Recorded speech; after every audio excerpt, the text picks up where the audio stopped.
7 common English phrases that will make your English sound more authentic and natural.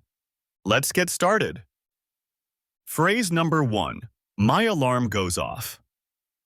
Instead of just saying, my alarm rings, a really common way to say this is, my alarm goes off.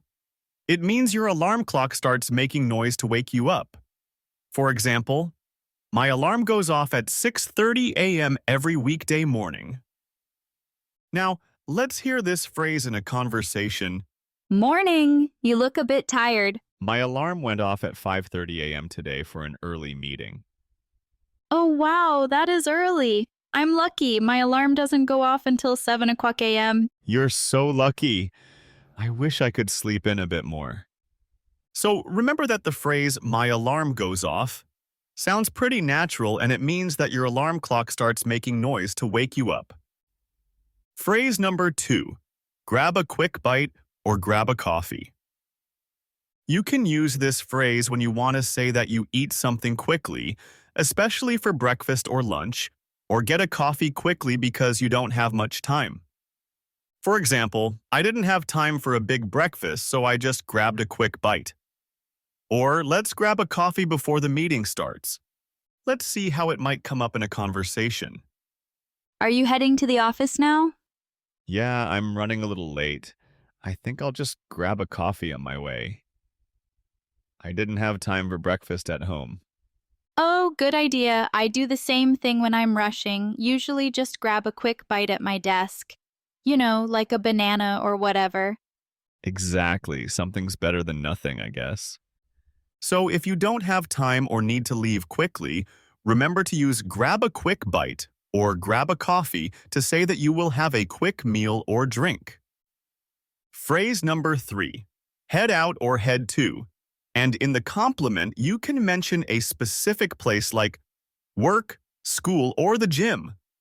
These phrases, head out or head to, are perfect for saying that you're leaving a place to go somewhere else. In other words, it just means to leave or go in a particular direction. For example, it is 8 a.m. I need to head out now or I'll be late. You could also say, I usually head to the gym after work. Now, let's hear this phrase in a conversation. What time do you usually head to work? I try to head out by 7:45 a.m. The traffic can be pretty bad if I leave any later. Oh, I know, right? I head to school around the same time and the roads are already getting busy. Yeah, exactly. Well, good luck with your commute today. Hope you don't get stuck anywhere. So remember, head out or head to sound really natural when you're talking about leaving for somewhere specific. Phrase number 4, get stuck in traffic. Speaking of commutes, this is a very common and often frustrating experience. Get stuck in traffic. It means your car or bus is moving really slowly or not at all because there are too many vehicles on the road. For example, I was late for work because I got stuck in traffic for nearly an hour. Let's see how it comes up in conversation. Hey, you're running a bit late today. Everything okay? Oh, don't even get me started. I got stuck in traffic on the main bridge for around 30 minutes. It was a total nightmare. Ugh, that's the worst. I hate when I get stuck in traffic like that. It really throws off your whole schedule. Tell me about it. I seriously need to find a different route or something.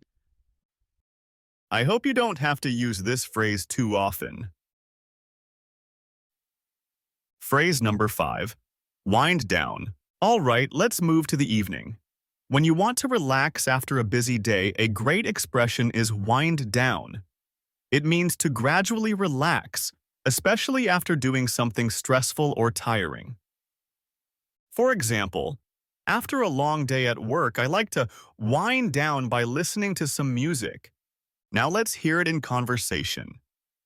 Wow, you look so much more relaxed than you did this morning. Ha, yeah, I'm finally starting to wind down. What a crazy day that was. What do you usually do to wind down? I need some new ideas. I'm always just scrolling my phone, which probably isn't helping. I usually read a book or just watch something light on Netflix. Something to take my mind off work. So, wind down is a perfect way to say relaxing after a long day. Phrase number 6, catch up on. Later, you need to mention something like chores, emails, or TV show. This is a super useful phrasal verb, catch up on something. It means to do something you didn't have time to do earlier, or to get updated on the latest news or events. For example, on weekends I like to catch up on sleep, or I need to catch up on my emails after vacation. Let's see it in action.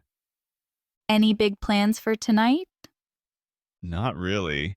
I think I'm just going to catch up on some chores around the house. My laundry basket is literally overflowing. Oh, I totally feel you on that. I need to catch up on a couple episodes of that new show everyone has been talking about. That sounds way more fun than doing chores. Maybe I'll do that instead. So, catch up on works for pretty much anything. Chores, sleep, shows, emails, you name it. Phrase number 7, hit the hay or call it a night. And finally, when it is time to go to bed, two really common and casual expressions are hit the hay or call it a night. They both just mean to go to bed or decide to stop what you are doing and head to bed. For example, I'm so tired I think I'm going to hit the hay early tonight. Let's listen now a short conversation. Whoa, it's almost midnight already. Is it really? I definitely need to hit the hay. I have that super early alarm tomorrow, remember? You're right. I should probably call it a night too. It's been such a long day. All right, sleep well. So when you're ready for bed, just say, hit the hay, or call it a night, instead of go to bed. They both sound super natural.